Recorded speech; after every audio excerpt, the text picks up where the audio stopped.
right, hello. Welcome to the Eddie Conversation Podcast. My name is Eddie Vigil, and I am your host. I am a script supervisor living in Los Angeles, California. Joining me today is Carissa McQueen, also a script supervisor. So we're living in Los Angeles. Also living in Los Angeles. So we shall be talking all about continuity and more today. Strap in, everybody. It's going to be a wild ride. Wild ride. Okay, so I guess I'll preface maybe why we know each other. Aside from seeing you on the social medias as of late, being very active in the Facebook groups and such, which I commend and is very cool to see. I think I was a part of like some early conversations you were having with people before you jumped in, or what was the context again on that? I forget. How do I know you? I had done two films as a script supervisor, just thrown in, having no idea what I was doing, and it was like the beginning of this year. And I was like, wait, this is a really cool job, and I seem to be pretty good at it, and I like it, and I want to know more. And I was painting a mutual friend's butt. Yeah. We were doing like a music video art project, and I'm an artist and a painter as well, and have done body art for many, many years. So we were doing some body art and just chatting, as you do when you sit and paint or create art with somebody for an hour or two. And it got to be kind of what have you been up to? And I was like, I just finished this film. I was a script supervisor again. It's really interesting. I want to know more. And she said, well, my friend Eddie is a really great script supervisor. He's really cool. I will introduce you. And like, the next week, I think she introduced us, and I asked for a 15-minute informational interview, and we scheduled it, and like an hour and a half later, I was like, this is the best. I'm going to be a script supervisor. And you introduced me to those social media platforms that I'm so active on now, and to the wider community, and after that, I just kind of really dug in and started learning and working. Yeah, so how did you, well, first of all, I don't know, do we want to shout out to, did you want to shout her out? We do, yeah. Risa! Risa Ishiyama, friend of the show. Yeah, I didn't know that you were the artist that... I did the booty. That was, there was two different projects that come to mind. There was a Galaxy one and the Apple Bottom one. I didn't do the Apple Bottom, I did the Galaxy. Okay. Which was really fun, and I was really proud of it. I'd never really done even face painting before, and I had, again, reached out to some body artist friends and just asked, like, how do you go about painting, something dark? Because if I was doing this with acrylics or watercolor, I know the technique. It's really different when you do it on skin, and you don't really get to have do-overs. You have to come in with a lot of confidence, because otherwise the colors get all muddy. It was just like a really fun project to get to do with Risa. It seems, yeah, it's a very Risa project for sure. All right, I do want to, how did you get those first couple of gigs, pre anything? Yeah, how did you get thrown into that? What is, yes. Yeah, what is that? In true Hollywood fashion, it's about who you know. And I had avoided industry work for as long as I knew. Like, I took a writing for film class in college, and I was an acting major in college for like 1 quarter. That derailed very quickly. I really didn't want to be an actress, so I don't know why I was an acting major. But that was kind of my brush with film and theater arts. And then... Why were you an acting major if you didn't? I took, Theater 5 Intro to Acting for one of my arts electives, and the TA said that I was very good and that I should audition for the BFA. And that seemed like a great idea. I had already been a poli-sci major and French major. I think acting was my 3rd major. And then it was like poli-sci, global studies, French, acting. English, and then I tried to add a biology double major, but there were budget cuts. So I have half of a bio major done. Oh my Majored in word. English finally, which is great, and I think it's a great degree. And don't let anyone tell you it's not.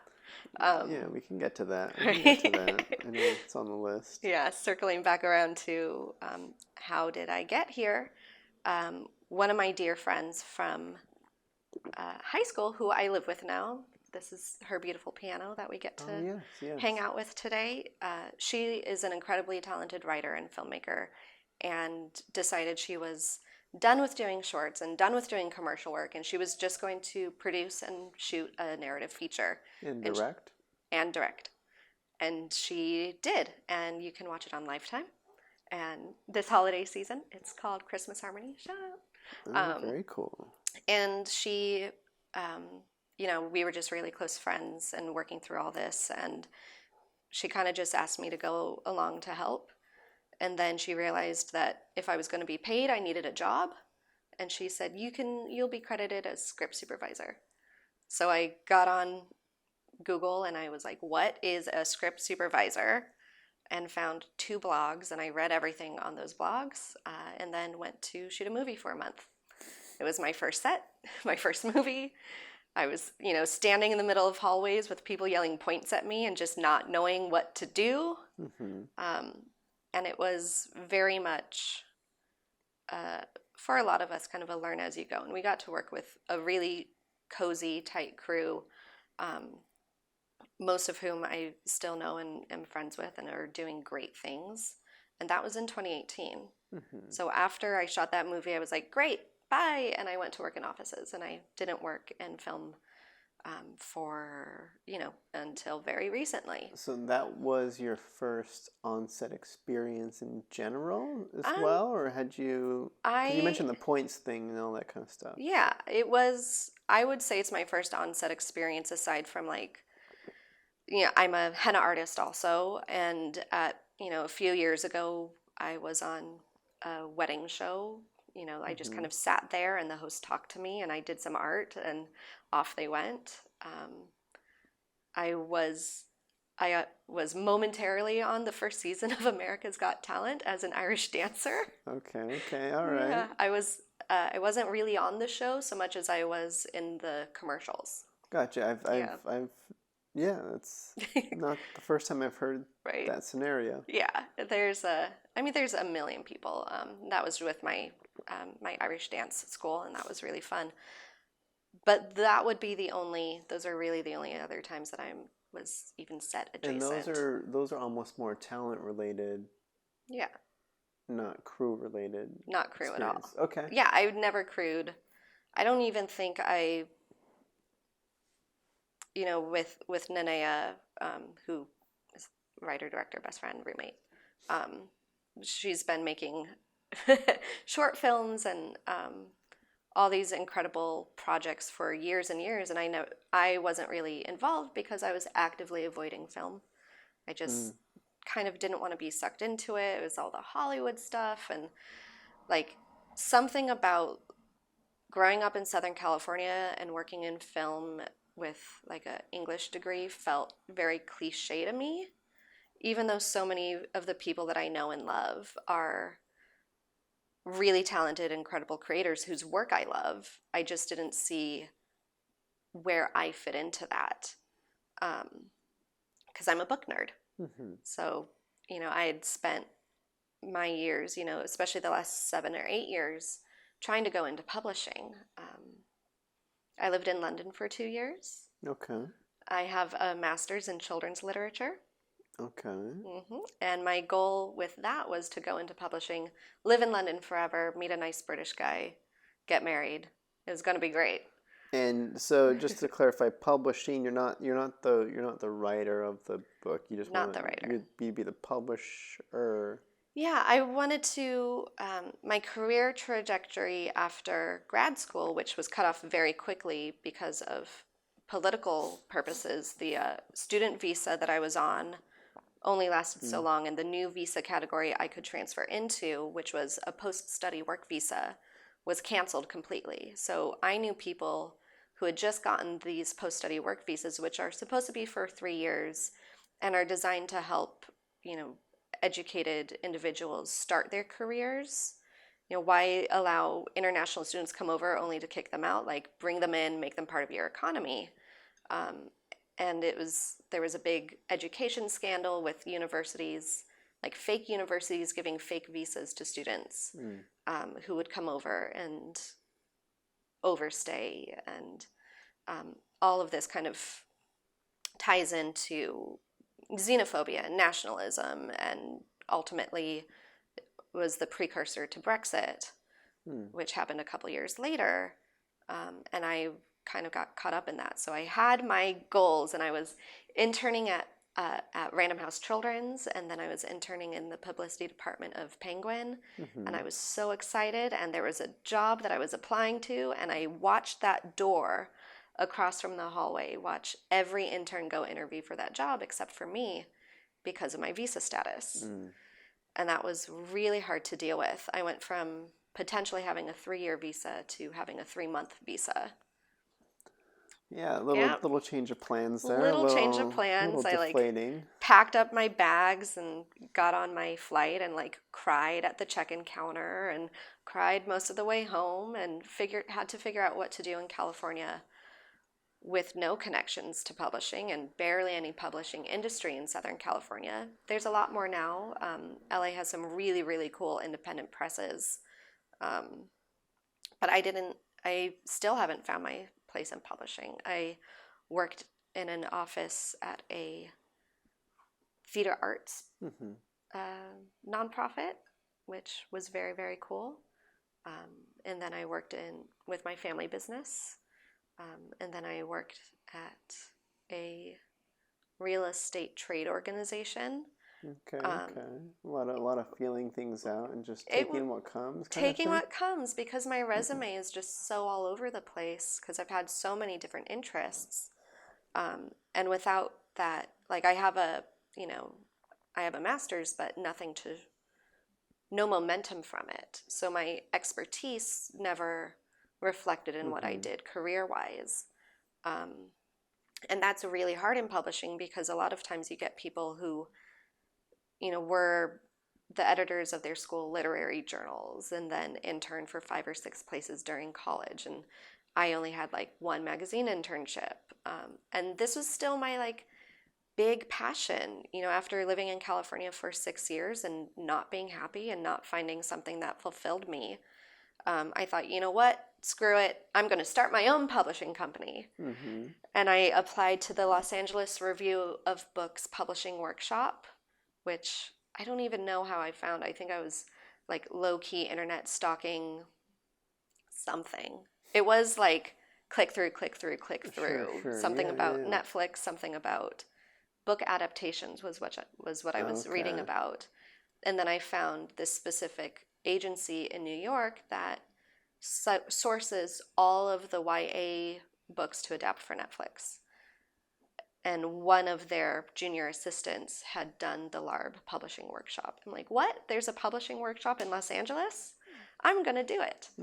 And that's what I did in 2020 because, wow, I'm really spiraling around here. No, it's great. It's great. Okay, yes, we're getting there. We are getting there. I swear, there's a trajectory to this story. We got the time. All good. So 2020 happened, and I was really sad and miserable. So you dove into this avenue pre-COVID, I'm assuming. Pre-COVID. Okay. It was December 2019, and I was having drinks with Nanea because that's what you do. That's what we do. And we made a pact. Actually, a couple years ago, we made a pact about, following our dreams. And if not, we would be attorneys. And it was kind of, right? Sure. It was one of those things where great. It's just, make it till you make it, not fake it till you make it, but make it till you make it. Sure. And she encouraged me to just, buy the domain name of what would be my future printing house, publishing house. So I did right there at the bar. And then a couple months later, I was really miserable at my office job. And I worked with really incredible a really incredible supervisor in their diversity and inclusion initiative. But my personal connection with the real estate industry isn't very strong.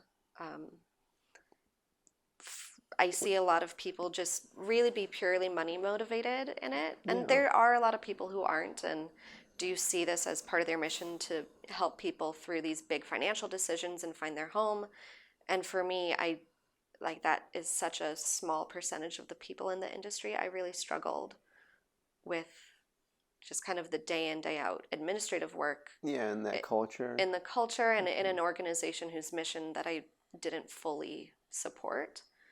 And I think I was also misplaced in it because my technical title was administrative assistant, and I'm terrible with rote data administrative work. I love coming in and solving problems and making systems and kind of sweeping through a space and leaving it better than I found it.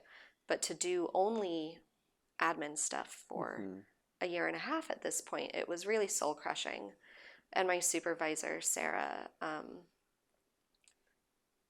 like once I was crying every week at work, she was like, this, like, we're really lucky to have you, but maybe it's not the right place for you. And she was so supportive in helping me, seek out more educational opportunities and do these, travel events with her. And then there was another opportunity to work on a movie. I was like, I'm going to ask for a sabbatical because I hate the idea of quitting. And I didn't want to quit a job because that felt like failure. Okay. Right? Maybe. That's what it felt like to me. I think more of getting fired feels like failure, but yeah, and I kind of thought I was about to get fired. And I put in my 2 weeks notice because they wouldn't approve my sabbatical, which was for weird technical reasons. Yeah, I don't think quitting is failure. It's always felt like failure to me, and this is part of my emotional journey of the last 18 months, that like quitting things that aren't right for you is not quitting, it's moving on and letting go, and something that's I'm really glad positive. I'm glad you had that supportive person in the office that helped send the message of, it is okay to not work here. Yeah. You are allowed to leave if you're not happy. Let's try to find a solution to this, because this is obviously not a good time. Yeah, and it was very liberating and very supportive, and I still talk with her, which is really cool. And so I put in my 2 weeks notice.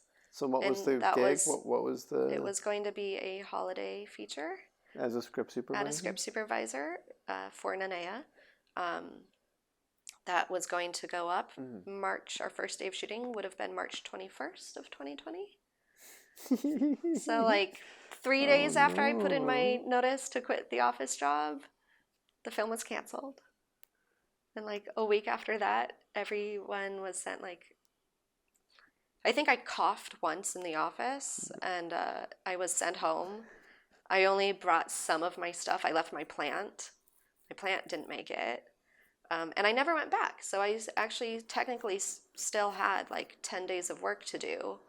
I didn't finish any of my transitionary paperwork. It was like I was ready to leave and leave well. And then everything went topsy-turvy. And I ended up unemployed for really 14 months. Yeah. And then the publishing workshop came up, and I did that, and it was great. And then I interned at a literary agency, and I did that, and that was great. And with the publishing industry, you have to kind of bookend your internships. If you don't build that momentum, nothing happens. And I wasn't able to get another internship after. How long did those internships go for? I did that for 3 months, and that's 3 months of unpaid, almost full-time work. It was like 30 hours a week I was working. And you're expected to string multiple together? Yes, this is a huge problem in publishing because it really only leaves space for independently wealthy or very well supported individuals who tend to be upper middle class white folks, which I am.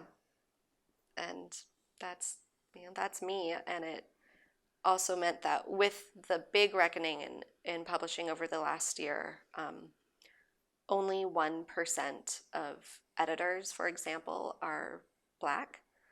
And that is really crappy. And it means a lot of stories are being gatekept, systemically, whether it's intentional on individual editors. Yeah, whether it's knowingly happening or but not on a person. Whatever it is, the result is that there's a lot of gatekeeping, keeping marginalized voices out of our publishing landscape. So authors and behind the scenes people, editors, publicists, everyone. So there's a big movement to reverse that. Yeah, it sounds very similar to the filmmaking situation. Very, very where similar. It's like you need the voices up top to help support new voices down below, blah, blah. Yeah.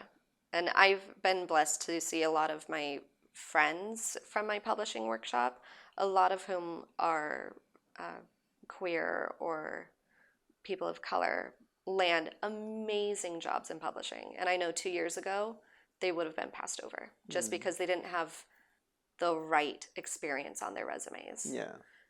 It is very similar to film, where the people who do the most hardest work all day, every day, and unpaid hours and kind of abusive power structures are also getting paid $35,000 to $40,000 a year to live in New York City. That's really hard. A lot of unpaid labor. And again, the people, like, you can afford to pay someone that little if they have a trust fund. I'm excited to see like the kinds of books that are going to come out in the next couple years, because there have been some big changes, and publishing is still going through a reckoning and will for several years until the change is made permanent and complete. And again, it's ever evolving, I'm sure. Ever evolving, and similar to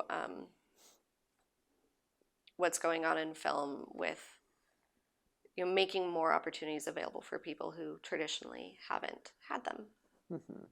I feel like I've lost the thread. So the thread is coming back to, you put your 2 weeks in. The one movie got canceled, and then you're kind of left floating for over a year. For over a year. And when did you? So at what point did you come out and be like? Because you mentioned that you were actively like running away from film life. Yeah. But suddenly you dive in.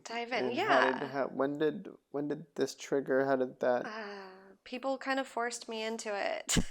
So from the first movie that I did, our number one, her partner was writing or producing and acting in a movie. I think with so many creatives, we all got to this point where like we just have to do something and figure out how to make it work.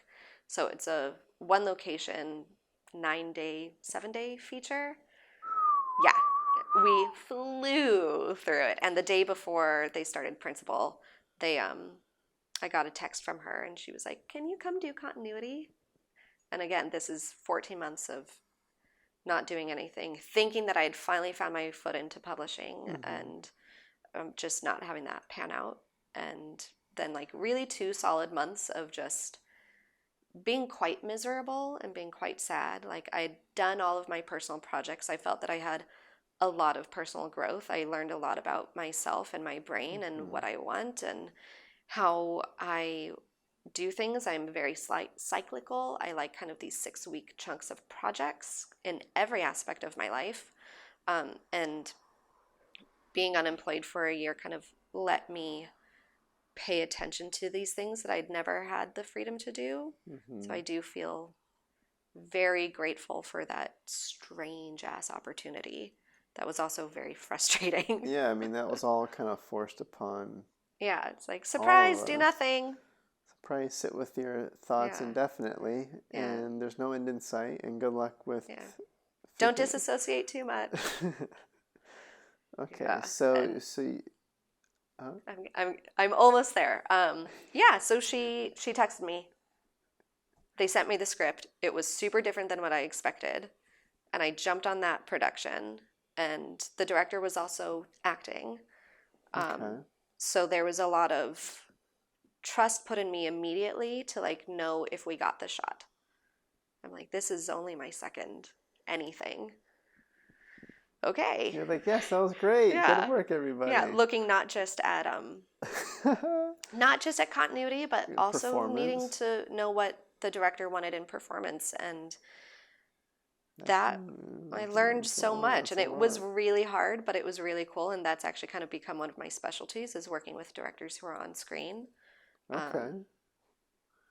Yeah, and then so that's what I did, and the director told me that I had a good on-set energy and that I was very good at my job, and she was shocked that it was only my second film. And no shorts. Like, I know a lot of script supervisors do a lot of student shorts. Yeah, you just take what you can get. Take what you can get. Yeah. I had not. I took 2 features as my first, so yeah, it's a great.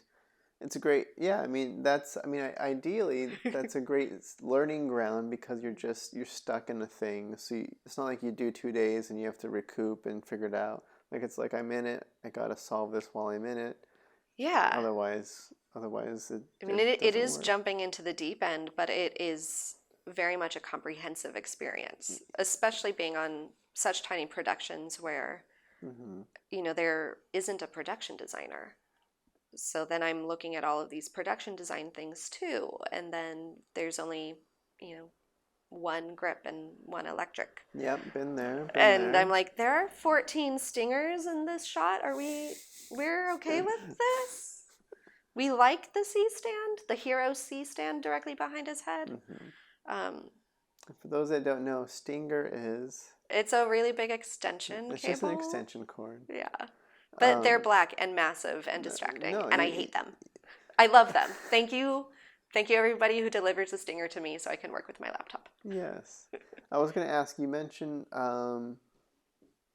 that the script was a lot different than what you were expecting. Yeah. Can you elaborate on that? A little bit, Sure. because it's still in post. I don't know why I thought it would be like a lighthearted rom-com. I just, because of who texted me, and she's all sweetness and light. So it was more tonal than very tonal structure. Yeah, I would describe it as a psychological or erotic thriller, and there was like multiple murders and like drug use and sounds very indie. Very indie. There's a really fun sex scene that we shot on like day 2. That, again, my first sex scene, and it was pretty complicated. And being a script supervisor, you are one of the few people on a closed set that is in the room or and you're forced to watch. Yeah. Forced to watch, and my job was like making sure the pasties aren't visible. So I'm like, for a couple hours, I was really just staring at nipples, which once you get started, it's just professional. It's just the job. For sure. But going into it, I was really nervous, like really, really nervous. And it became so clinical so quickly. Yeah, because you want to help establish that tone for the room anyway. Like, you have to, for the comfort of the actors, you just have to play it like I'm just here doing my job, professional, because otherwise everything crumbles. And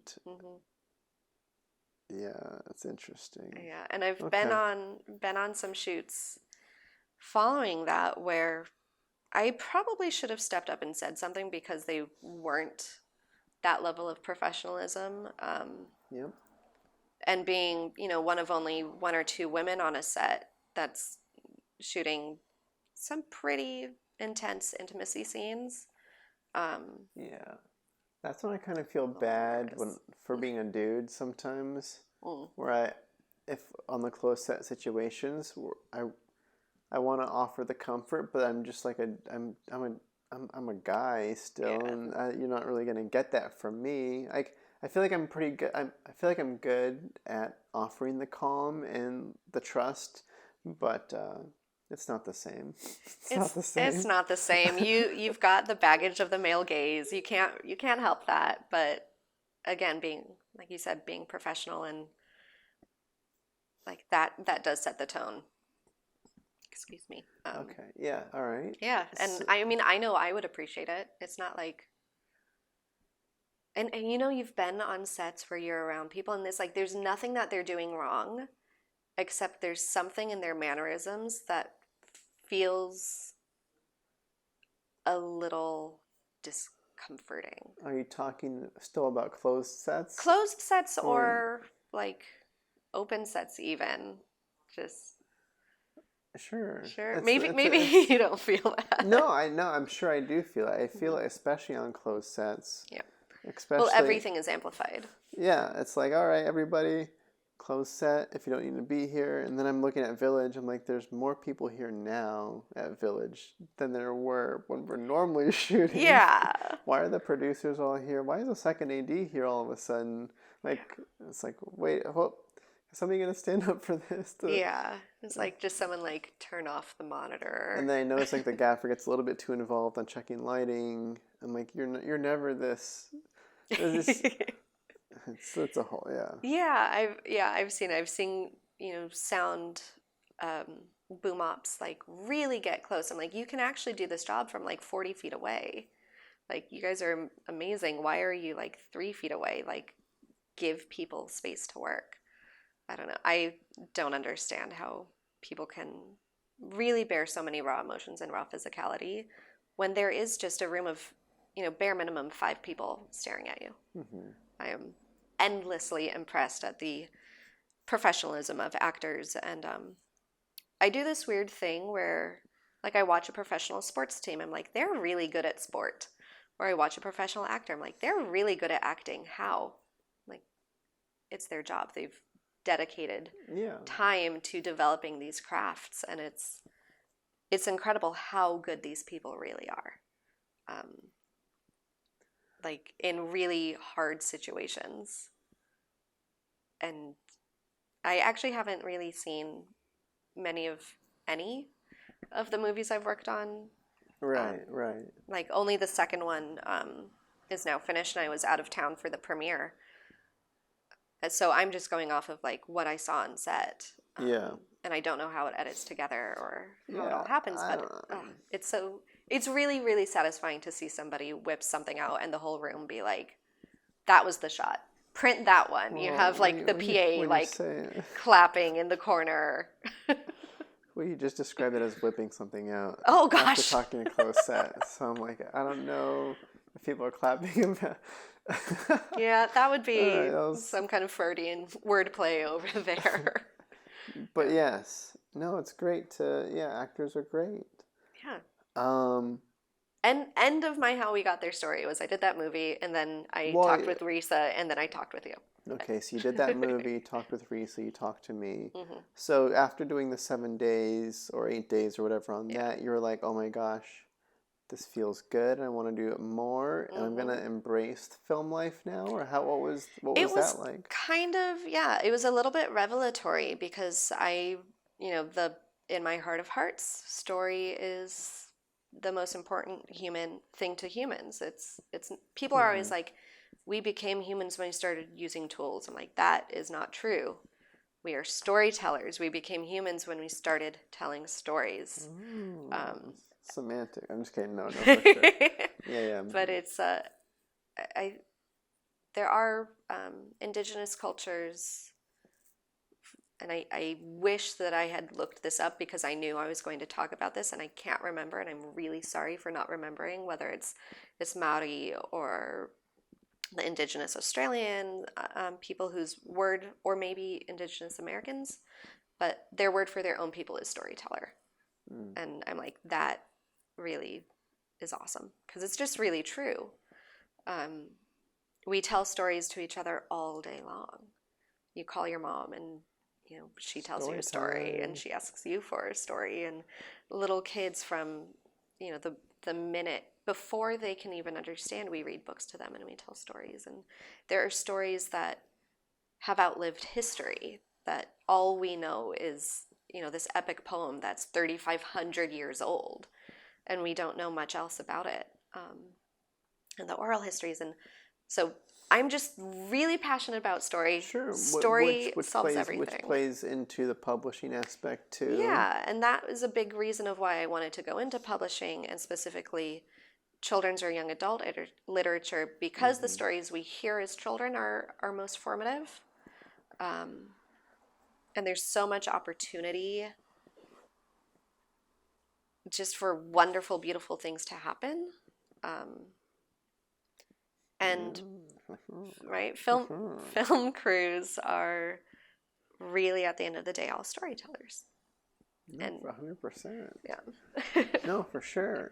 No, I it's kind of been on my mind too as of late, thinking about as a kid the things that affect you, or the things that you remember from just like basic stuff like the books that you've read, or the images that you saw in the books, or Yeah. so it is a much more powerful tool. It's a very powerful tool though. Yeah.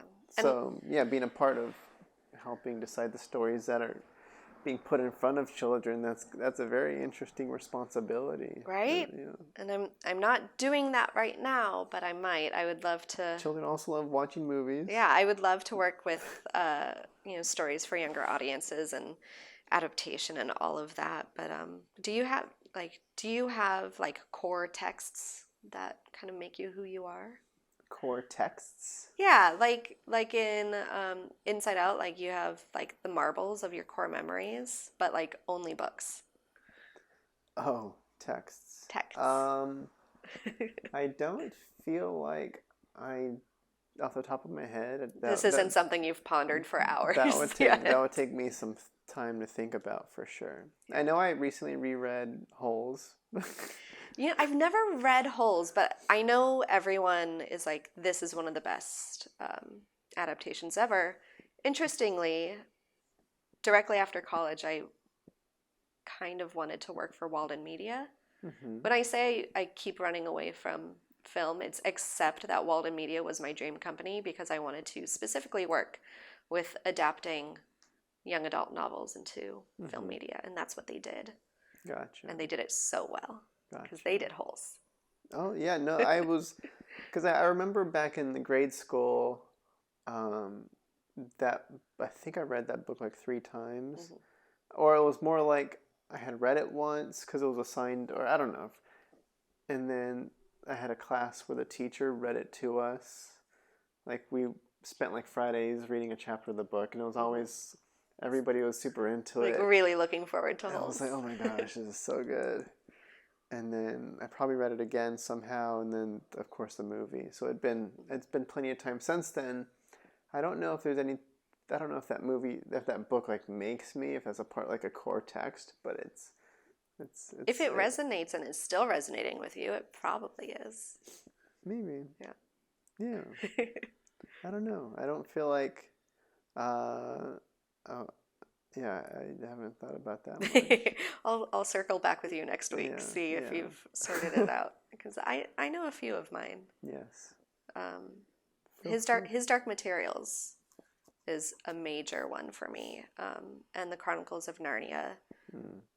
Specifically, even though I get so sad once I get to, like, when you read Narnia in Narnia chronology, there's a turning point where it's like it just starts getting sad, because Narnia is kind of on its last legs, and industry has come in, and politics have come into play, and we're losing the magic of the wildness of Narnia.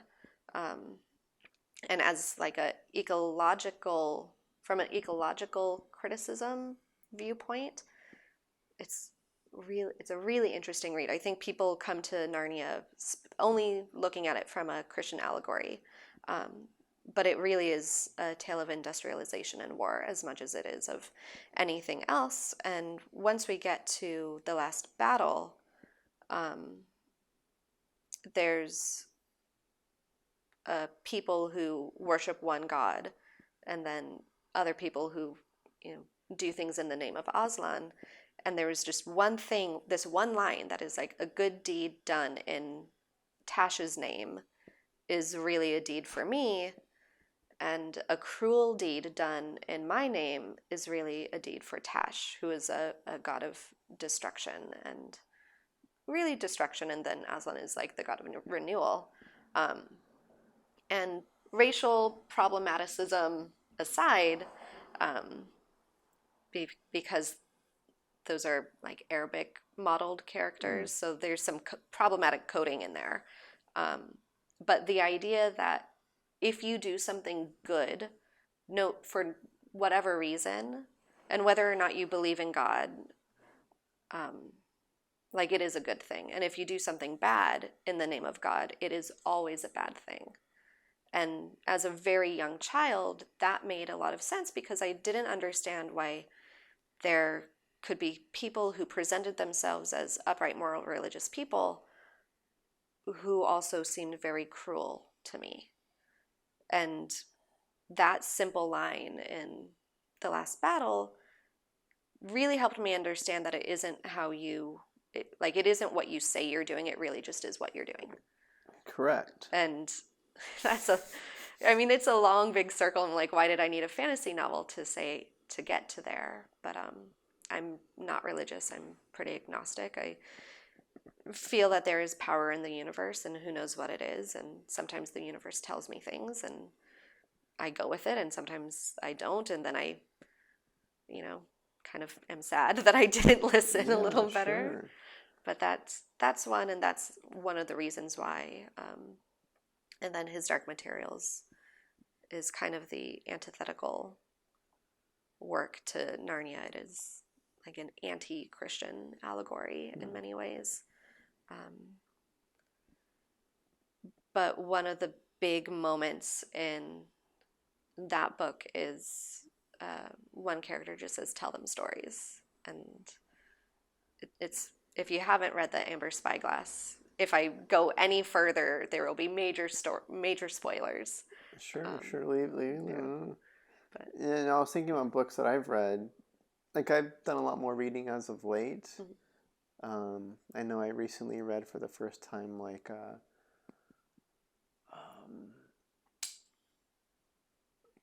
not The Pilgrimage, but Author? the author Paulo Coelho. Yeah, he wrote.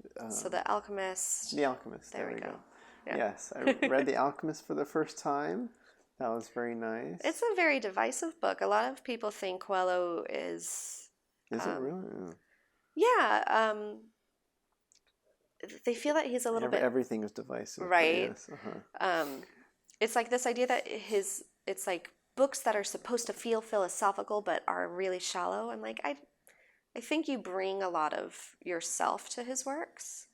So even though the stories can be simple, it's a very simple story. Yeah, but I think Alchemist in particular does reflect this worldview of you kind of create your own reality, right? It's been a really long time since I read it. It's kind of like what you're saying about the universe, where sometimes the universe tells you things, and whether you listen and you follow it and you feel good, or sometimes you don't listen. The whole lesson of The Alchemist is you have your personal legend, and it's kind of like your meaning of life. And this kid has his dream, and the whole thing is if you're looking out for these signs from the universe, and you kind of like, oh, there's an opportunity here. I don't know where it's going to lead. I'm just going to jump on it because this is something that's being shown to me right now, and it'll eventually you'll find your way to your. This seems really relevant to my current living situation and everything. So that's the whole thing: is having your eyes open, being aware of the signs that are coming, and sometimes you get stuck in yourself and you're not looking, or you miss things, or. Yeah. I mean, I could have jumped into film work at any time over the last 6 years. I know so many people who've had opportunities and have asked for help, and I've always said no. And then I said yes, and now I'm talking with you. And I am making a living, and this is my career as a script supervisor, and I'm so fulfilled. And I've never had a job where I'm like, this is my career. This isn't going to be something that I just kind of do until the next thing. I see my growth path. I have incredible mentors in the community. It's for being a department of one, and it can be so isolating. I think the only reason why I've just wrapped my 8th feature. Yes, congrats. I was going to Thank bring you. up the number. It's very impressive. It is crazy. very impressive, and I could not do it without like the Los Angeles Script Supervisors Network and the International Script Supervisors groups, and being able to talk to like literally industry legends who've been in the business for 30, 40 years, and like one piece of advice from them like flips my world. I'm like, what? We can color code our day breakdown? That is amazing. Why didn't I think of that? Wow. And that was like the thing on my last feature that I did was when I did my breakdown, I gave each story day a different color. And then when I can quickly glance at my notes and be like, oh yeah, this is a purple day. She's in the wrong wardrobe. Sure. Really? There was a change? Okay, I will change that. It's no longer a purple day. It's now a yellow day. Yeah. So before we get too into that, Yeah. So when you say 8 features, that's including including my the first 2. one and the first other one, the second one. Yeah, so it's 6 like, this year. 7 this year, sorry. So 7 this year. That's effectively 1 a month. Well, we're in month 9. Yeah. I don't do math. So there's 9 months, 7 features. Yeah. So that's I think you posted about that recently in one of the groups. I forgot what you were asking about. Oh, I think we're talking about negotiating. You're talking about negotiating. Yeah. And you were like, you're in this limbo phase where you have this experience built up, but at the same time, you're aware that time-wise, it's been less than a year of actually doing the job. Yes. But then I was like, oh my gosh, you've done this many features. I think it's more features than I've done. I've done so many shorts and stuff. I'm like, features? Yeah. How did I get here? I skipped a lot of steps at the beginning. No, so it's very cool. Yeah, but it does put me in that weird space of, my IMDb page, which whether or not people should use that as a main hiring tool, they do. I only have like 3 projects on there because the productions just haven't put them up yet, or they're still in post, and that's frustrating for me because I know that producers are looking at it and they look at my resume and see that it's full. How do you know they're looking at it? I just know in my heart.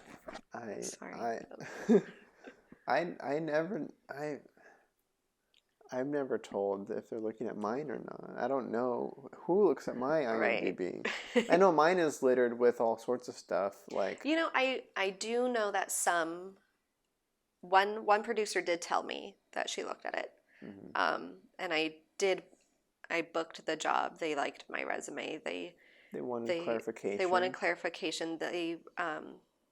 I was a referral from somebody in LASSN, which kind of gave me like a little bonus points of reputability. Sure. Always. And then when she did say when she looked at my IMDb, she was a little confused because it didn't completely match what I was presenting on my resume. But then we had our interview meeting, and it went great. Well, a lot of that's really recent. I don't know what their plan is. Blah blah blah. Yeah. I have more experience, and it's displayed on the IMDb. Blah blah blah. Yeah, but it kind of makes me feel a little bit like a liar.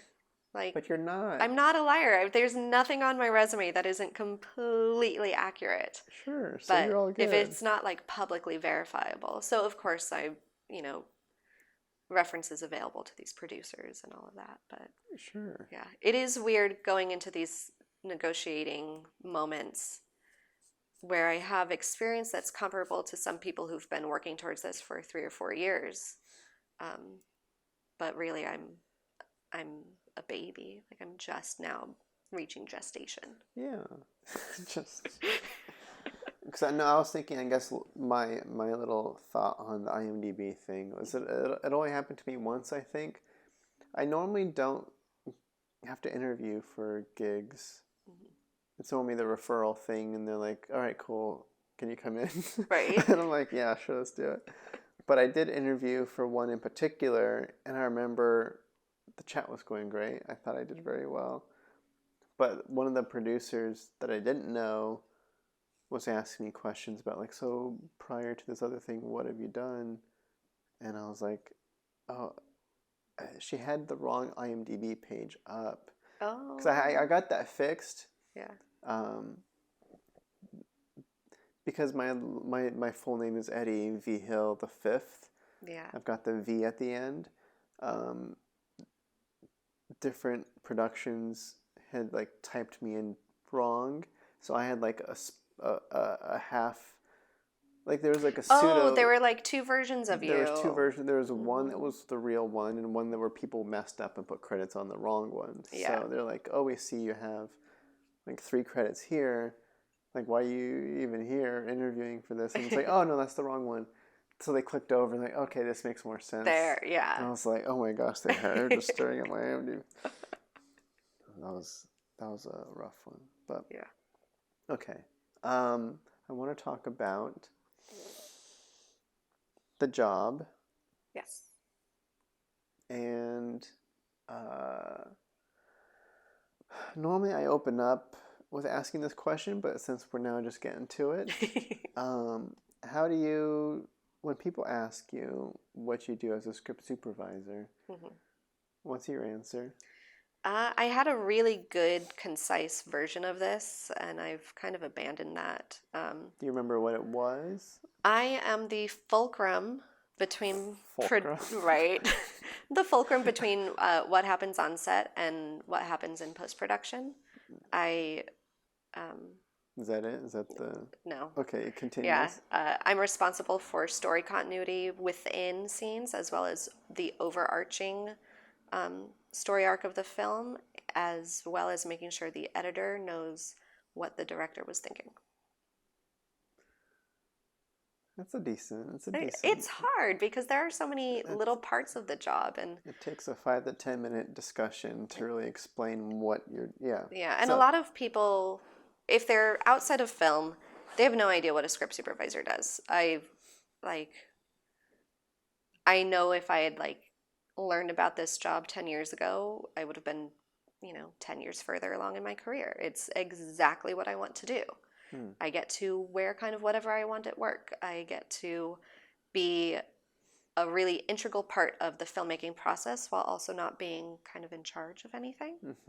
That's great. I love that. I'm a safety net. I'm a team player. I get to work with a lot of different, really cool people. Every day is different. I have ADHD, so keeping challenges new and fresh is really important for me to stay engaged in my work. When I was saying, my brain is very cyclical, that's part of it. So things that are urgent, things that are challenging, things that are novel, and things that resonate with my personal interests are all really good for me getting my stuff done. And I mean, films can be hurry up and wait, but it kind of always has to happen now. It's a very immediate situation, and a great script is a great story and endlessly interesting, and there's so many different logic problems. I love the logic puzzle side of jobs, and then this is how I end up talking to 20 minutes to strangers when they ask me what I do, because I get really excited about what I do and really deep dive on it isn't just making sure the muffin is rotated correctly in every take to match the master. That's the smallest part of what a script supervisor does, the smallest part. And that's also the part that most people who I do work with, that's really what they know. Well, it's because that's something that you can see happening. That's the visible part of the job. Yeah. So what's your favorite aspect? Your top, what's your You mentioned logic problems. Yeah, I love logic puzzles. So is that more of how do those come about? Is that more of sorry? Let you go. Sometimes there's a classic interview tactic that I hear is not good to do. There's the ramble question, where it's like you ask the question and then you give options on what the answer could be. Yeah. It's like, just ask the question. Just ask the question. I will have an answer. I don't need multiple choice options. Yep. What was the question? What is your favorite? Logic. Something logic. about how does it come up? What do you have an example of? Yeah, I have a really good example of a script that was so well workshopped and so tight. And my brain is always looking for those little inconsistencies of if I'm watching this as an audience member coming to the story for the first time, where am I pausing? So when I do my first read through, I always do it on paper, and I kind of just put like a question mark at those moments where I'm like, what's this? What's happening? And one of those was a movie involving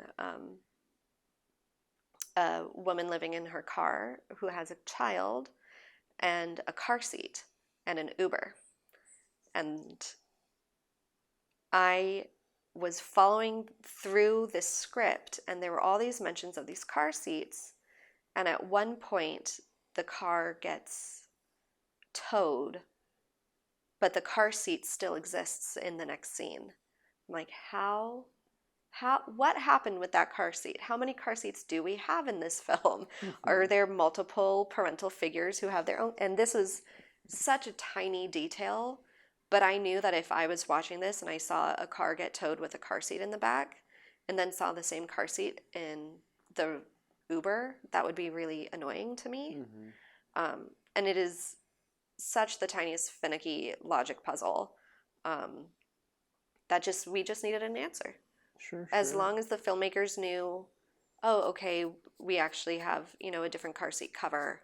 So when we see it in other parts, it's, by the way, Uber does offer cars with car seats. You can order a car specifically with child seats in the back, which I didn't know before.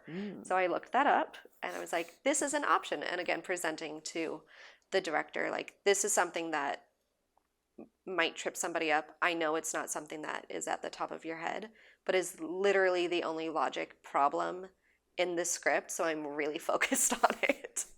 And then things just like passing of time. A lot of times I'll read a script where there's about 46 hours of action in one day. And sometimes the directors or writers, if we get to chat early enough in the process, will split that into 2 or 3 days. And sometimes they're like, it's okay, it can just be a really full day. Gotcha. Yeah, I'm like, okay, let's just take away the 3 separate sunsets then. There's just going to be 1 sunset today. Yeah, those are like 2 real world examples. I was gonna say there's 2 things that I was thinking of while you were talking. Yeah. Sometimes there are productions that have rewrites throughout the shoot. I don't know if you have experience with that. My most recent feature had some rewrites, and it was my first time. Before then, we'd really been locked, really locked. So this one, we had 4 days with rewrites about an hour before shooting. Yeah, so I feel like that's where the logic thing comes in extra handy, because things are changing last second. Everybody is not up to speed with what's going on, and sometimes stuff is thrown in that changes things, and you're like, well, hold up, this causes some issues. Yeah. And because they're focused on maybe fixing that one scene or some moment in the scene, but they're not thinking about the full picture. We had to rewrite a scene, a super minor rewrite, because of ad-libs that came up in, we shot a scene that happens after the moment. We shot it really early. It was like day 2 or 3. And then the moment happens on, day 15 in our shoot schedule. Yeah, the moment before. The moment before happens 2 weeks later. You just have to give the reminder, by the way. Give the reminder. By the way, we established that this is what happened. And they did have to redo their blocking and, That's quickly great. rewrite a line or two. Yeah. So those little things. No, I love it. That was a really good moment of like job satisfaction of like, I paid attention, I did it, I communicated, and we nailed it. Yeah. 'Cause I know, no, it always feels good. Because I'm currently working on a show, smaller show, but it's a show regardless, where there's many rewrites every day, It's and stressful. it's like it's kind of based off casting too. There's so many characters in this thing that sometimes, we don't actually have access to this actor. We have to rework this scene. We're going to put these other two characters that we have established already, swamp them for these other two characters. Same kind of thing happens. And then I have to be like, wait, hold up. Like, what is the cascade of So this domino situation now? I'm like, we shot a similar conversation with these characters before. We have to acknowledge that they had a similar the change changes things. We got to acknowledge the change versus just play it straight. So That's really interesting. so but I'm kind of terrified of shows. Like, I'm really happy in feature land. features are great. It's like this perfect bite, like this kind of like 15 to 20 day thing that I'm in right now. It's enough time that I just love, like, we're doing like 5 to 7 pages on my last 2 features, and the producers and the EDs are so stressed because it's like such a big day at 7 pages. I'm like, we're fine, we got it. I've been on productions who like did 13 to 15 pages a day. It's all just about, I mean, then like the quality in the space, and like, are you going to get 4 or 5 takes to really find those moments? But I like how a feature is, it's like the whole cake. Yeah, it's very manageable. Yeah. Is that? Yeah, it's very manageable. That's kind of how I think about it. It's manageable and it ends. Like, the thing with the show is finite. like it's not finite. So I'm endlessly impressed at these showrunners who carry these story arcs through, 3 to 7 years. Like, that is so much story to carry in your heart, and to carry in your mind, and to carry in your giant binder, because there's always a binder. Yeah. Yes. I don't know. I felt like, I guess I'll just say it. I really enjoy, I don't know, I'm sure you do this as well. I feel like it's a script supervisor task where I don't like to be one that adds stress to the environment with like, by the way, there's these issues here, and it starts freaking everybody out. Wait, what do we miss? What are we not doing right? Like, I prefer, like, I enjoy the opportunities where people are already stressed. And then I can come in and be like, this is not an issue. Yeah. Do not worry about this. Because sometimes people will logic something that isn't really an issue, or they'll kind of pseudo think they're doing. Everybody can jump into continuity is kind of the other thing too. Every department has their thing. And sometimes people can freak out about missing something or adding something, and then we can come in. And ideally, the answer is, I have the solution, or this is actually not an issue. Relax. Yeah. We're good here. I enjoy bringing those moments. I don't know if that's... No, being the solution to the problem that hasn't quite happened yet. Like, it's always nice. That's definitely a big part of this job, that there's a question like, oh, the belly chain broke, and we don't have a replacement. Okay. Can we frame up 2 inches? I'm like, why did nobody else thought about that? Yeah. And sometimes it's something that simple, or it's just like, okay, I like how you always do this look around. You're like, it's a little slap in the face at everybody. It's like, y'all, buddy. there's a. I wonder if you do it in the moment too. Just rub it in. I might do it. Sorry, guys, if I do. I'm definitely sassy. I was on a short, and the director, also a short without an AD.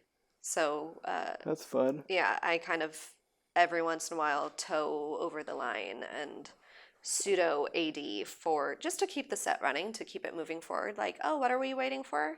Wait, camera, you're good. Director, you're good. Actors, you're good. Looks are done.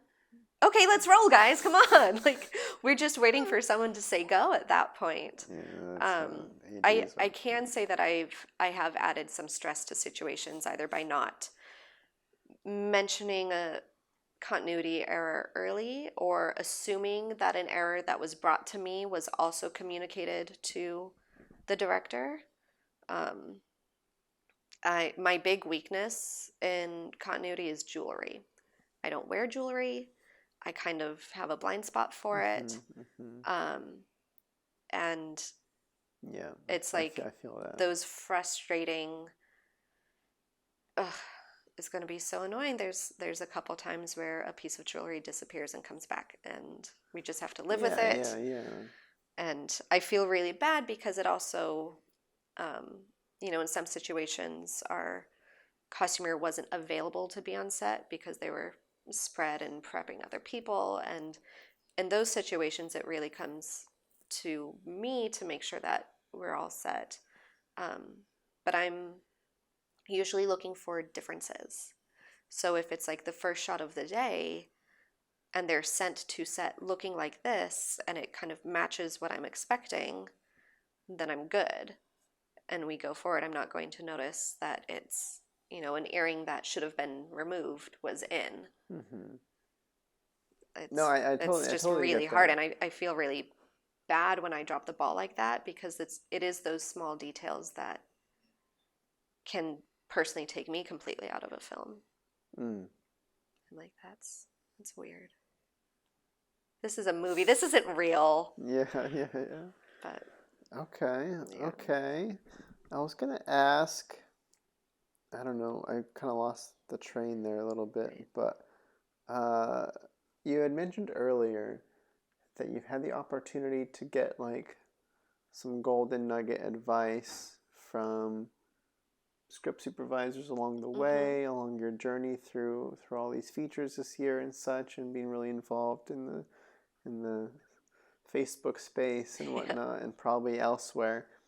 Do you have what were some key things you're learning along the way you can kind of shout out to maybe other people that are jumping in new, or starting out, or just Boy, I should have thought about this. Because you mentioned the color coding thing. Color coding, man, that made me so So happy. what do you? Okay, maybe as you're thinking about that, what software do you use? I use Peter Scarrett now, so Okay. Which is really fun because I know Peter's big sister through henna body art, through henna. Like, Oh, wow. I know Julie, and she's an incredible photographer. And Scarrett is not a common last name, so when I emailed Peter to get the trial, which is generous, 180 days, it means that you can really work with the software and learn it before you commit to buying it, which when, you're working on student shorts for $150 a day, which you shouldn't do, but it's a student rate, so that's okay. It really helps to have some software that you can rely upon that isn't $300 or $500 yet. So I do, I do kind of my first everything on paper, and then I'll use Peter's templates to kind of autofill the breakdown. There we go. And then I go through and I add all of my notes and make all of my adjustments. And because you can do a lot of different formatting on those forms, I think I did mention that I have ADHD, and something that really helps me is color coding everything. Being able to look at a page of overwhelming information and have a shorthand or a second way to communicate that information that isn't just reading every word.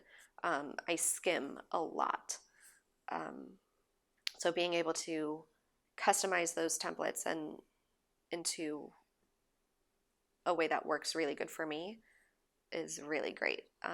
I haven't used other software. I've also used like my own Google Sheets, Yeah, yeah. which I really like if I'm in, because I don't have an iPad. I think if I did, I wouldn't use it. But if we are like flying and I need to just run, I don't want to grab my laptop, I can fill in all my notes on my phone on Okay, Google Sheets, wow. which Okay, is yeah. fun, right? Sure, Like sure. give me like sides and a phone and Yeah. a pencil I mean, it's and I'm essentially, good. yeah, same as tablet. Yeah, I gotcha. Yeah. Um, yeah, because I think you had reached out at one point asking about Scripty.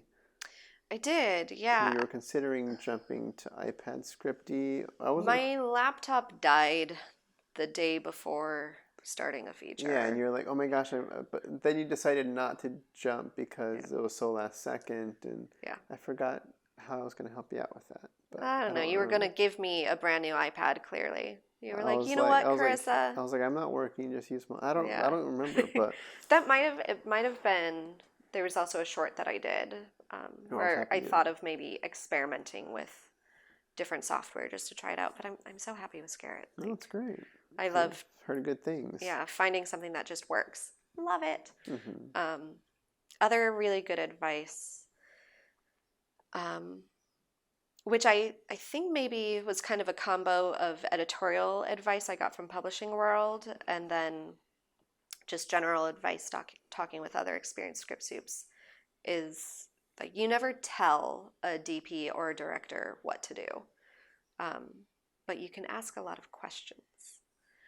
So one thing that I do, especially when I'm working with a director on who's on camera, um, and if it comes to performance, then I will phrase it as a question and be like, "So my experience of this scene, um, you seemed really engaged in the conversation.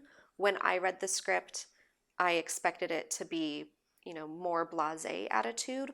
What are you looking for?"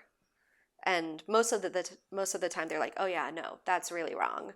This should be such and such," and then they're able to make the adjustment based on the information that I present or making recommendations. So very rarely will I say I need another for continuity, Hmm. unless it's something big.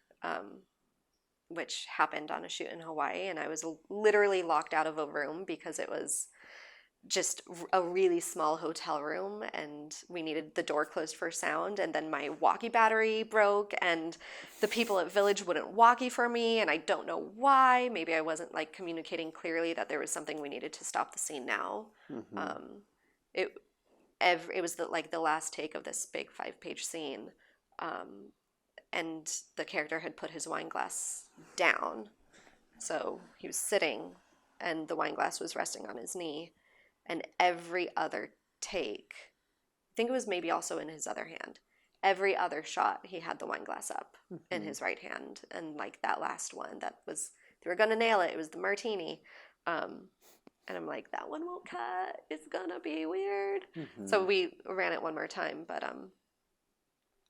I that was like, we need to go again. That was really the only time that I've said we need. Sure, Otherwise, I say sure. I highly recommend. Yeah, it's like I Yeah, I suggest. suggest, I recommend, my recommendation If you is. do like that take, Yeah. we it won't necessarily cut. Yep. So do with that information what you will. Yeah. And that's been a learning process, especially as I get onto bigger sets with more people doing fewer jobs instead of like me doing 4 jobs. Sure, sure. Being able to rely on, everyone to get the job done, and then I'm able to really think about how these pieces will edit together. And living with somebody who's edited films, and I've been able to watch the edit process of sets that I've been on, um, which I think is something a lot of script supervisors don't have the opportunity to do, is to actually see that post process and see the kinds of things that really don't matter so much, and then the kinds of matching action and continuity and angles. Hmm. Something that we know we need to match like the eye lines in a conversation, but you also have to match frame. You Or mean like the sizing of the the frame? sizing of the frame. Or, I mean, if it's... Yeah, for sure. There's the flexibility. If it's a choice, then it's double checking like that. Sometimes like, hey, is this supposed to match frame for the reverse? Yeah. No? Okay, great. No, Or for yes, sure. I'm like, okay, here's a shot. Or like, just so you know, that previous one was like just brushing the top of shoulders. Because sometimes you do want there to be an imbalance, and sometimes you don't. And sometimes you're moving through 13 pages on a 12-hour day, it just doesn't and matter. Yeah. you just gotta choose. You just gotta shoot. Yes. So there was one other piece of advice for newer people. Well, I was gonna touch on the editing thing. So you've had the opportunity to sit in an editing bay, quote unquote, and watch that process. Have you had the chance to feel it out yourself, or is that, I guess, just seeing it in general has been helpful enough? Because to like put my hands. Well, because like you're saying being just seeing the edit process has helped give context to what you're looking for on the day. I do know, because I've edited plenty of my own projects and stuff, so I know getting your hands in and actually cutting it, not like it's literal different. cutting, yeah, because it does add a lot of context on what matching action does matter, where you are flexible so the actors can play, but you do need this one point to kind of match for the cut. Yeah. So it's all very tricky. But I was curious on if in my office job. Hey guys, that's fun. People like to drive out here really fast and very loud with loud things in their trucks. When I was in my office job, that wasn't a great fit. One thing I got to do was like a promotional video for an event that we were running, and I had taken a bit of video on my phone. This is like the most slapdash kind of way to do it. And I had, the professional stills and then my kind of weird phone videos, and needed to deliver, last minute notice. Our in-office videographer was on vacation, and we needed to, have some kind of sizzle reel to deliver to one of our major sponsors the next day at noon. So I was like, and I looked up like the best, quickest way to do it. And in 24 hours, I had like a 2-minute thing or 60-second thing for them. And again, getting help from my friends as I like very proudly show my first cut. And she's like, have you considered? Like, no, I haven't. That's a great idea. Let me redo all of this work. Things like you can have audio coming in before you see the person. Little pre-lap action. A little pre-lap, yep. Now I know what that word means. If you're editing to music, or you know that there will be music, play with the rhythm of the cuts. Like there's all these little things that is such an art, and it is so incredibly tedious. And knowing that there is one really good moment on, the fourth reset of take 3 at,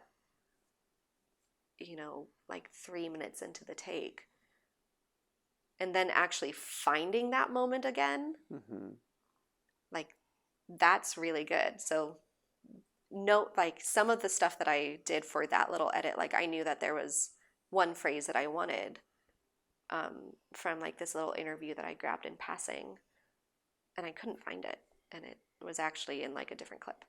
But like I knew that it was in this clip. You didn't have the Script Supervisor notes to I didn't know to help you find I didn't know where the circle take was. And working with digital media, there is a lot of like reset, go, and I know editors really love knowing where the good take actually is. Yeah, it's tough. I don't like the continual rolls. I think it's hard. It's easy for some people, and I think it's a lot harder for others. In terms of the edit room, I feel like it No, hurts the in editor, terms it hurts of our like notes too. on-set stuff. Like I know if you just continually roll, it's kind of saves time because as soon as you hit cut, right, saves time. Air quotes, it does not Yeah. save time. I If don't you buy it. I if don't buy you it yell ever. cut, there's kind of that like flurry of activity, and maybe you lose 30 to 60 seconds, but that flurry of activity is usually people solving problems. Yeah, And like I let people do their job, yes, let people solve those I'm a problems. big one step at a time kind of guy. Hmm. To where the whole idea, the whole pitch on continual rolling is we're saving time, and I'm giving notes, and we don't have to reslate, and we whatever. Like I don't know. There's The only thing that saves time is we don't have to reslate. But how much time is that really? because I much prefer to get your take, say cut. Unless it's like a very small section where you're just getting a reaction, you can do multiple Yeah. passes on it very easily. If it's an actual like 3-page dialogue scene, Cut. just say cut. Focus on giving notes in a nice calm manner versus like trying to rush it to save time. Like Yeah. that's what happens a lot. Is like you're just the director's in this flurry state and just throwing stuff out and trying to be efficient with time. And Give you the also notes. like We'll the slate reason it. why we just still roll is because with digital media we have the freedom to do so. You would never do that with film. Correct. You would absolutely cut because film is precious, and I think we should kind of remember that digital media is still precious because this is still You still need the it's hard still a drive. You still need resource. It's still the time. It's still all of these things. And just because it isn't, you don't have a finite amount of it to work with but on the you day. do though. You do. Especially if you're shooting like 6K or 8K or Yeah, something, you yeah. just roll on that. You're doing 60 frames per second on 4K like that. And now you have 30 seconds of notes in the very middle. Yeah, and you're just eating, and you have to spend thousands of dollars on more hard drives. It's a whole It's a thing. thing. Cut. Give your notes.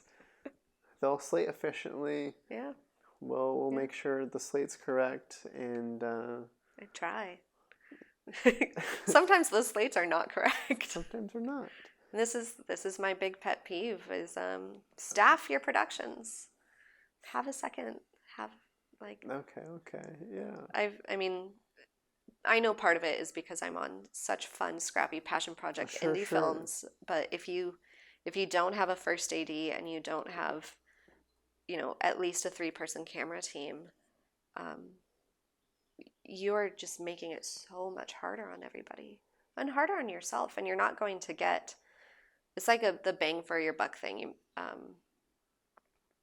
staff your production. Yes, that's a good start. Yeah. Staff them, pay them, Staff them, pay them, and if give them rest, give them food. yeah, right. If you're not if you're not at a place to fully staff a production, change the script. Like shoot something that you can do attainably, because this script that you love is going to be better when you can give it its full potential. It doesn't have to be, it's not like a perfectionist. You don't have to wait until the perfect right moment. But if you're only at 60% of what you want it to be, wait. I mean, that's classic filmmaking 101 is you have something out of reach that you are trying to do with resources that should not be able to attain that, and you're just like, I mean, that's we're cramming in more pages on the day than we should. Yep. It's like all of the above. It's we're working with a smaller crew than we should, doing more pages than we should.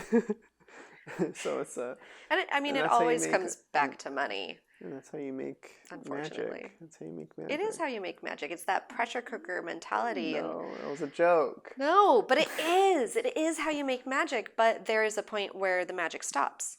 And Everybody's dead. Yes.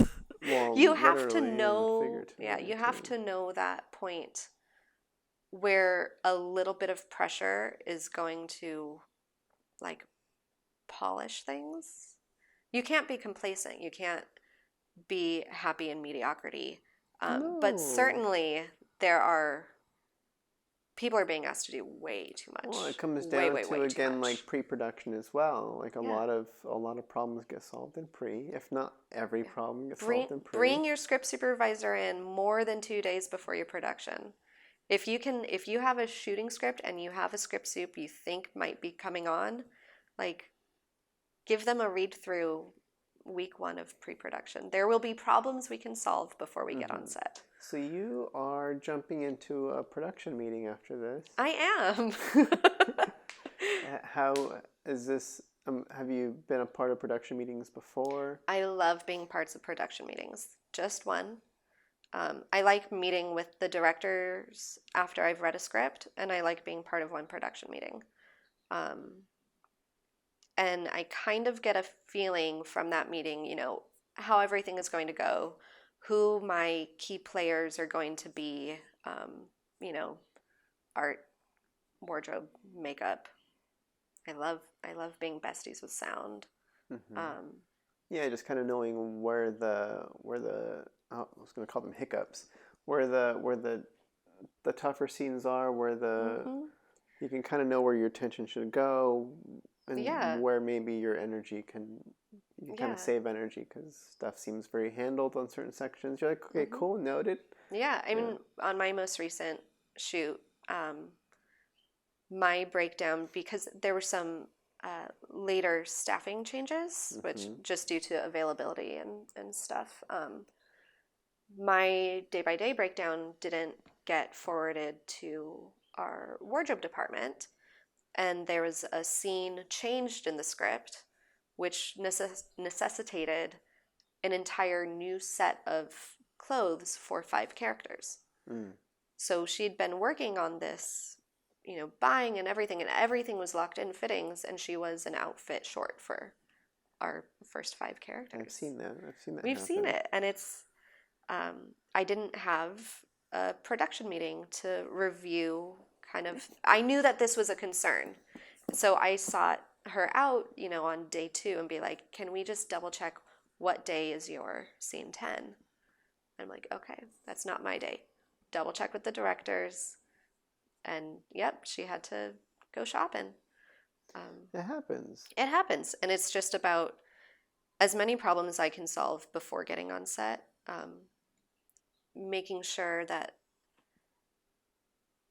gosh, especially for timelines, when art is made like for phone inserts and it's an image, and there's now a time, like a time of day on the phone, either I need to know that or they need to know what time of day I think it is, because it's all these cascading things, and you could end up with a text coming in, 2 hours after the previous one because of just those little things. Sure.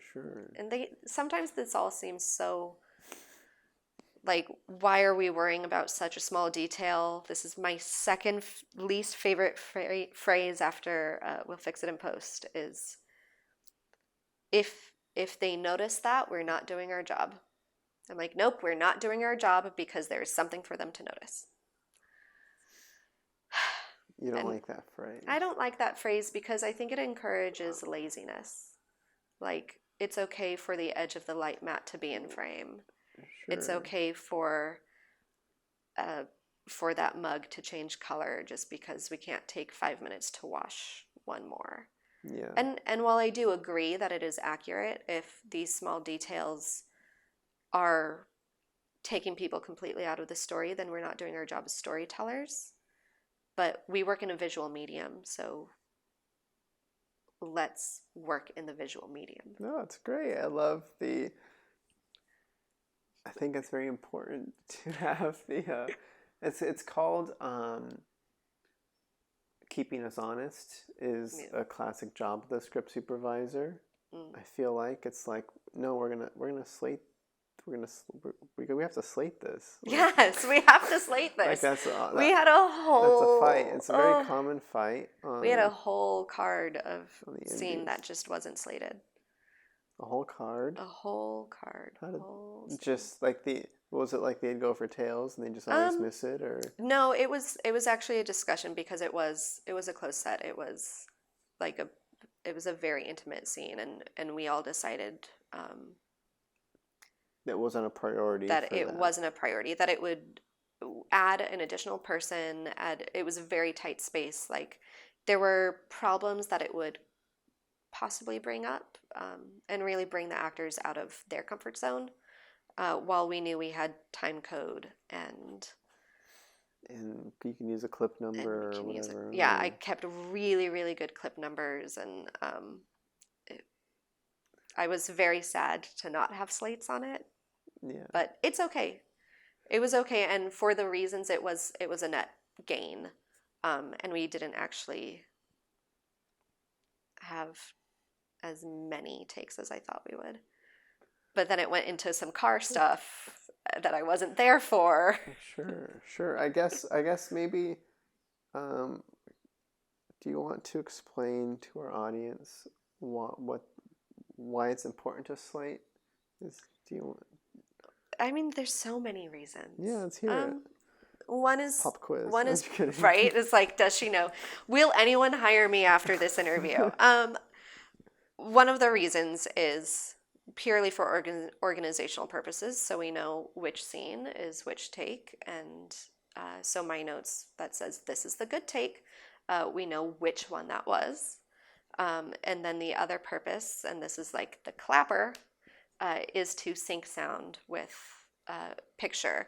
So when you clap the slate, it gives one frame with one sound, and when you used to do this manually, you would actually pair those, like by physically moving actual tape and actual videotape, to link up and sync them. Yeah, you sync them the closing of the slate with the peak of the sound, and bloop right there. Now I think it's a nice. Yeah, it's. I feel like it's almost more of a backup these days on that actual thing. It is if you have time code, and there's also new software that will, if you take waveforms, like if you record camera sound, the software will match the waveforms from the audio file to the scratch audio on the camera, and that will match super, super well. And then I'm sure post-production uses that data as well. The assistant editor will go through and sort everything, or the DIT, or I don't know who even. I don't even know that side. DIT does some of it, and the AE does some of it, and yeah, but the slate kind of carried through the rest of the show. So as long as we're organized on that, everybody's on the same page with what that is, and our notes reflect exactly what we shot, and like you're saying, so yeah, I mean, and that's why script supervisors say what's on the slate, which because I know I'm always a fan of when a sound person or a camera person will try to explain to me that like we missed the tails on that, but it's okay. We're seeing them like that's. I think there's more to it than there's that. more to it. Yeah, the slate is what makes sure we all know what's happening. Those are my pet peeves. Is let's slate the shot. For some reason in the indie world, it's kind of difficult to kind of hammer that in. And I think it's because a lot of indie productions don't have a second AC. I don't know. Even with a second AC, I'll tell the second AC is like, make sure to get this. Like we've missed a bunch of slates. Can we just? Let's just get one today. Can we just get a slate in? I know, like they're always waiting on the side, or they're like they're trying to get in there, but like the DP doesn't care, or the director, like DPs always want to slate tails. Yes. Like for any ECU, I'm like I know you're set. Do not stop rolling. And I'm always yelling tails, and it's 50-50 whether you get it. Yeah, or it's the performance, the actors are in the zone. Yeah. And you don't want to interrupt that, so call tails. And I'm like, guys, they're professionals. Just slate, get the head slate, get out of there. They will stay in the zone with the slate. So they really will. There's a lot of other things that Yeah, they're professional actors and they are good at their jobs. Let us be good at ours. Trust them to do their job and let us do our job. Yeah, if a slate is taking away from performance, you have bigger problems on set. Because the slate's going to be that's going to be like the straw that breaks the camel's That's your back. counter to if people are paying attention to this, we're not doing our job. Yeah. It's like, if we're not slating this, we're not doing our job. We're not doing our job. Yeah. We're not. I love it. I also saw the most amazing Meme? slate Oh. for the most amazing slate for like a insert. It was like a ECU something or other. I don't even remember what was on screen because the slate was so adorable. It was about this big. Yeah, those are and adorbs. it had like a little clothespin, and you just hold the slate and pinch the clothespin open and then let go. It was so cute. I've never seen that. It was amazing, and it wasn't just like a tab or like an MOS. It like click. Yeah, it's really cute. adorbs. I also always have a dry erase marker on me. Oh, nice. Just because for backup, and sometimes the second AC, or if there isn't one, like I can just actually write the slate and be like, it's ready. Right. I try not to do that. Well, sometimes I'll get sassy and I'll grab it. I'm fine to slate if we need it. But no, I wouldn't necessarily recommend doing that. No, but again, these are productions that I'm on like without an AD. Without an art department. Okay, that makes sense. Yeah, very scrappy passion projects. And as I'm going to more and more, finessed, well-staffed, well-financed, I have to do fewer people's jobs, which is wonderful because I'm getting better at doing your job. Doing my job, which I really like. I don't really want to...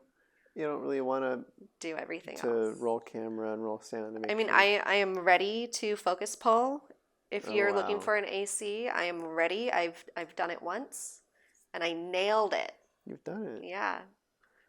Wow, I've never done it. I mean, it was one shot. I had to go from like the mountain to the tree as it tilted up. Dang. It was really hard. That's a move. Nailed it on the first take. We tried 3 more. Cool. Yeah. So I do want to wind us down. No. I want to jump to... okay. 3 final questions. Okay. Maybe 4. We'll make this quick. Is there any other script supervisor stuff? I feel like there was maybe one piece of good advice that we didn't get to because I went back. Yeah. But I don't know if there was anything there or if even I have anything to add to that. Or maybe your lesson learned on okay, let's close out with script supervising. Okay. The thought is you, like you said, you've had a killer year. It's very exciting. It's very cool. Yeah. What are you looking forward to most in terms of what's the most exciting part of continuing as a script supervisor for you? Mm-hmm. And how far out have you thought with this path in terms of 5 years out? Yeah, I am definitely looking to join the union probably 3 years in. Just, to get my legs under me, but I do know that I want to be a union script supervisor. I imagine you'll do it sooner than that, but maybe. We'll see. Well, it's really expensive. That's stressful. But you make it all back in one project. It's okay. Hopefully. So I am, continuing to learn with the intention of being very union involved. And I do have a union mentor, Elizabeth Seaford. You're amazing. She texts me like on a regular basis and asks me like career and life developmental things. It is so incredible. So I guess that would be my other piece of advice is find someone that you connect with who's in a position to be an active mentor. Because I thought that I would just have some like phone conversations and that would be it. Yeah, for 6 months she's been on the other end of my phone when I have breakdowns because I'm under underslept and overworked, and the wine glass is in the wrong hand, and no one's listening to me, and just helping me work through kind of the mental fortitude part of this job, where you are responsible for a lot of small details, and sometimes you're told they don't matter, and that is something that's hard for me to get through because I do care about it so much. But I also know that sometimes it doesn't matter, or for whatever reasons it matters, but we can't do it again. We have to move on. There's more film to make. Yeah, priorities. And oh God, what was that question that I was answering? Yeah, what I'm looking forward to. Yeah, so it's going forward with union stuff, learning. I am really excited to one day shadow a experienced script supervisor on a set. I don't know when that will happen, but I would love to really see firsthand how somebody else works, because I've only ever been on a set where I'm the only script supervisor. I've only seen one script supervisor work. Yeah. No, I've seen two. I lied. I bet you learned stuff. I don't know. You did. You must have, because it's impossible to watch somebody else do a job and either you're like, wow, that won't work for me at all, or you're like, oh, that's what I'm supposed to do. Crap. Well, mine was more the first script supervisor I ever met. It was before I even knew it was a job, and I was a personal assistant to the director on this like $7 million feature. And there's just this woman here on her iPad scripty, and I was like, "What is it?" Like she just kind of doing her right, swipe, jump, push. The secret mysteries of a script supervisor. I'm like, what is going on here? It is managing so much information. Like that's really the job. It is 4 jobs constantly at once. Yeah, and then I guess my takeaway from watching her, even like looking back on that experience too, is like she rarely got up. Yeah. To go give any notes on set. Like it was whenever she did, it was like a big moment. Right? Directors are like afraid when they see me walking forward. I'm like, oh no, it's not bad. It's just like, this is the one, right? This is your print take because I think we're moving on, but you didn't tell me what we're doing. Sure. But yeah, usually if I'm getting up, there's a reason. Yeah, which is fun. Yeah. And then the other one, I was an assistant director on a like a YouTube kind of show where me and this other script supervisor would kind of flip-flop on the gigs for the recurring, every month they're shooting stuff. So it's like, all right, I did this month, she did this month. And then one time I AD'd, and so I got to watch her script supervise. I'm like, huh. So you get to watch and see, like, I probably would have gotten up and gave a note on that, but she's just chilling. Yeah. or oh, okay, I see how her notes are different than, like, it's just, I've learned a lot from taking over productions, like filling in a day or two, and I'm reading these notes. I'm like, I knew an editor told me he doesn't need anything that he can see from the take.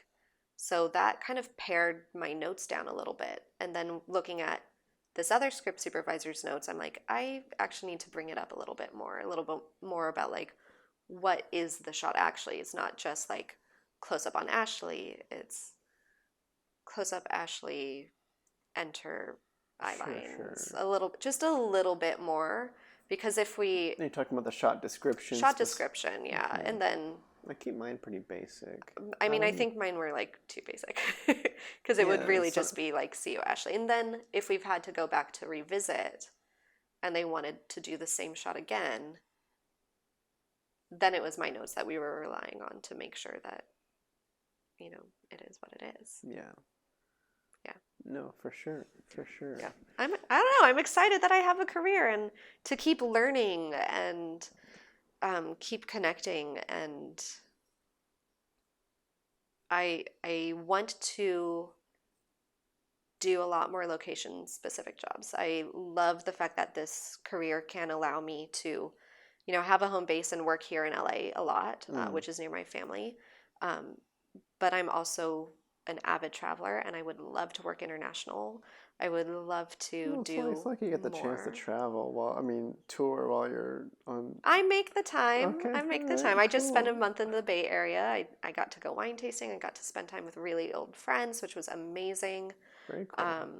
I got to shoot in Hawaii. I got to shoot in Colorado. I am hoping one day soon to shoot on a boat. I really want to shoot a On a boat movie. boat. Yes. I get seasick. I'm an avid sailor, so if you're shooting a pirate movie, I'm your girl. I can help with That's accuracy gotta be of difficult. And yeah. yeah, but very. I mean, I wouldn't bring my laptop. I'd have a different system for that. Sure. You'll figure it out. Waterproof paper. You'll figure it out.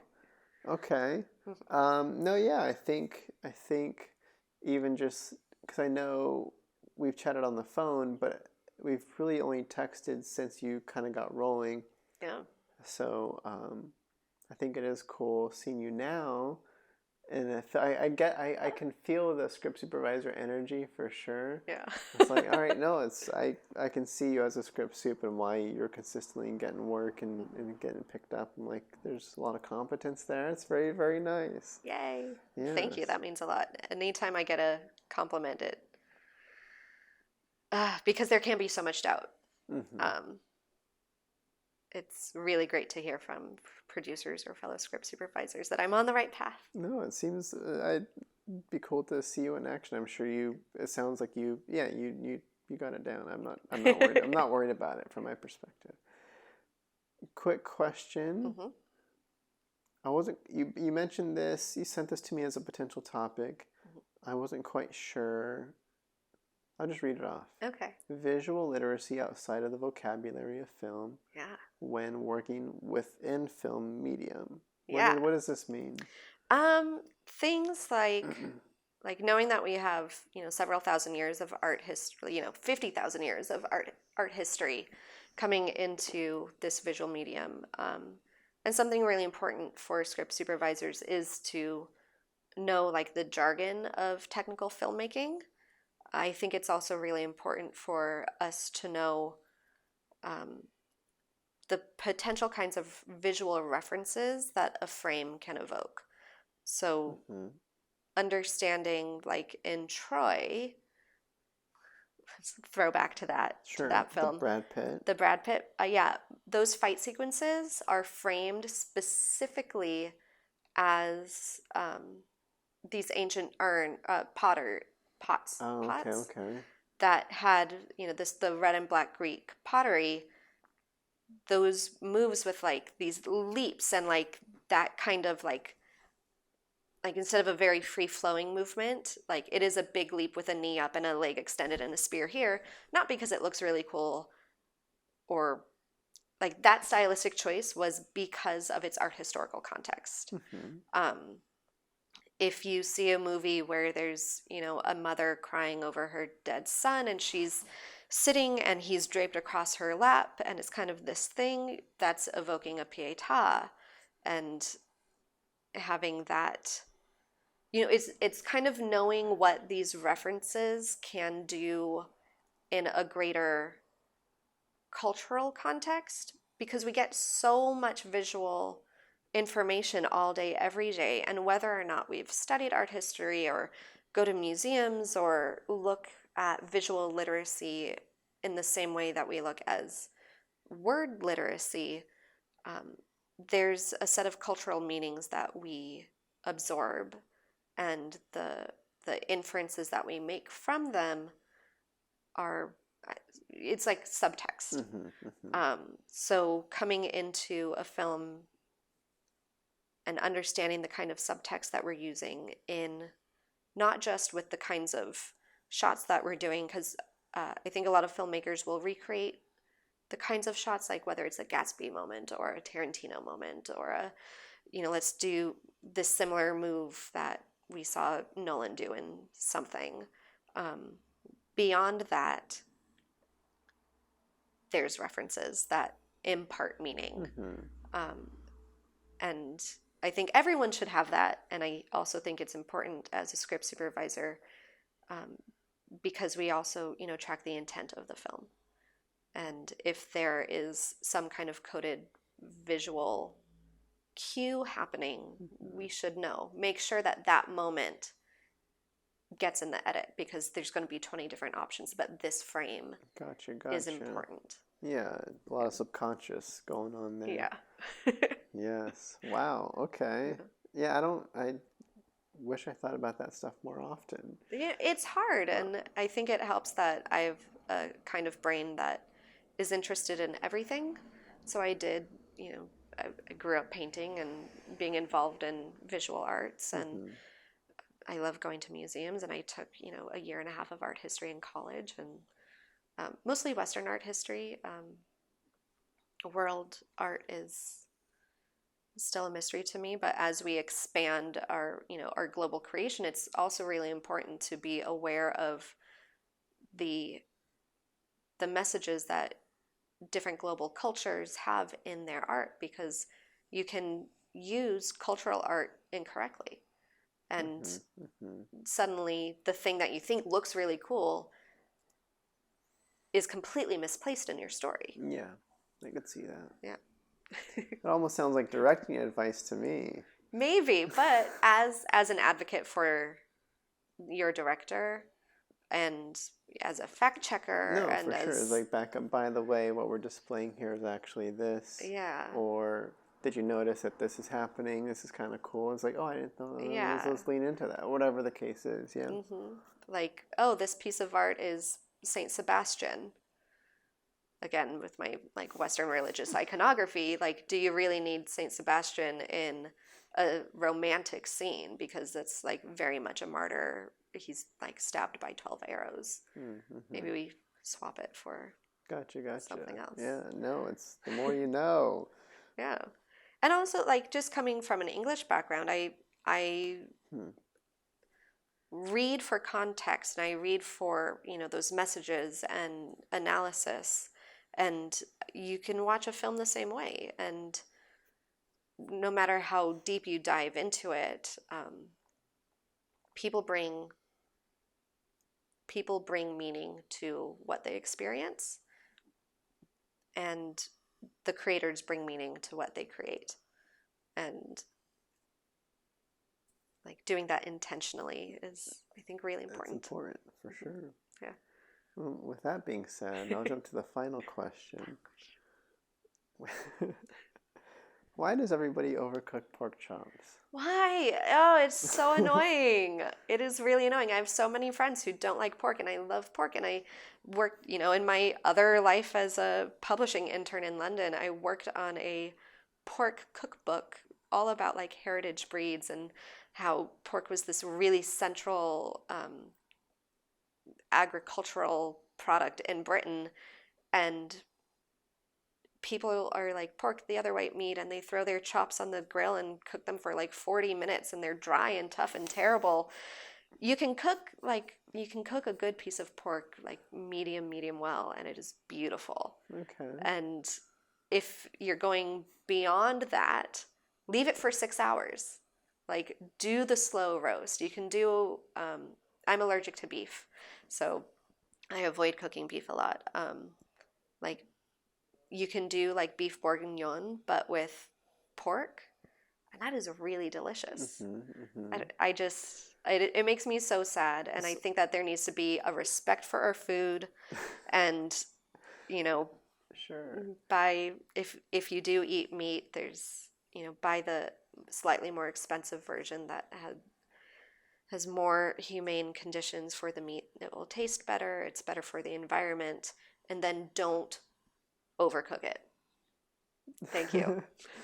So how did this come? So like you said, you're allergic to beef, so you've traditionally, I'm sure, eaten more pork. Lots of chicken and lots of pork. My mom likes pork. Yeah. So then does the issue become when you go out to eat and you order a pork chop and then you get it back and it's overcooked, or are you Not talking so about much going out, like your because friend? Like like who are the people that are who frustrating are you? all these terrible pork Yeah. over? Well, a really close friend of mine, he doesn't like pork at all, Sure. and I don't eat beef, and we're close, and we'll go out to Korean barbecue, and I just kind of sit there while a lot of beef is being cooked, and then there's like my one pork dish, which is fine and great, and he actually likes that pork too, but it's like the only pork he'll eat.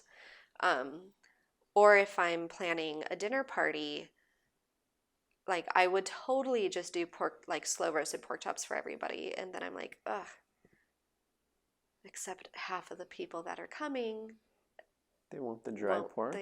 No, they don't like pork. And I think this is where it comes in. Like, people who don't like Brussels sprouts don't like Brussels sprouts because we grew up boiling them into mush. Like, just roast them for 12 minutes and they're perfect. And I think generationally, pork has been overcooked, and now, our parents always cooked pork well done, and it gets dry and not delicious. And it was out of like some fear of like pork was unsafe to cook. It's similar to like a chicken, right? Like that's why we cook our chicken thoroughly, because if it's got the red, no bueno. It's no bueno. It's also like I do sometimes undercook my chicken, and I regret it because it's not tasty. It has a weird texture. Yeah. But like a medium pork chop is safe to eat. Okay. It is. It is better. It is better. It is delicious because there is like this. Yeah, it's so flavorful, and it's just such a shame. Sure, because I know I definitely grew up on the dry pork chop. Yeah, they're terrible. And I still liked it. Like, I mean, they're okay. It's kind of like when you grow up on it, you don't know that it could be better. You're just like, oh, like this is just what we eat as a family. This is great. Put some ranch on there. Right? This is so good. No, a really, really good piece of pork meat should be treated more like a steak than like chicken. Okay. Yeah. Well, noted. I'll invite you over for a barbecue, a petite barbecue one day. I'd love to try the pork chop. Yes. They're good. Yeah. All right, last question. Where can people? All right, I guess thanks for being a part. Thanks for having me. Yes, appreciate you hosting in this lovely space. And where can people keep up with you and your journeys? And if I don't know how you are about social media, I know you've got your Instagram. Yeah. My very unprofessional Instagram is Beach Books and Booze. It is lifestyle stuff, but also, some work stuff, especially more when I'm on set. There's usually stuff there. So that's where I am on Instagram. Twitter stuff is all just yelling into the abyss or publishing news. That's not interesting. Sure. Yeah, Instagram is really where you can find me. Great. Yeah, there will be food and soccer and script supervising and painting and a nice butterflies and a nice ADHD feed. Yep, a very nice ADHD feed. You'll Lovely. see all my passions on display. I dig it. Cool. All right. Well, thanks for listening. Subscribe, like, share if you enjoyed the show. And bye. Bye. Thank you.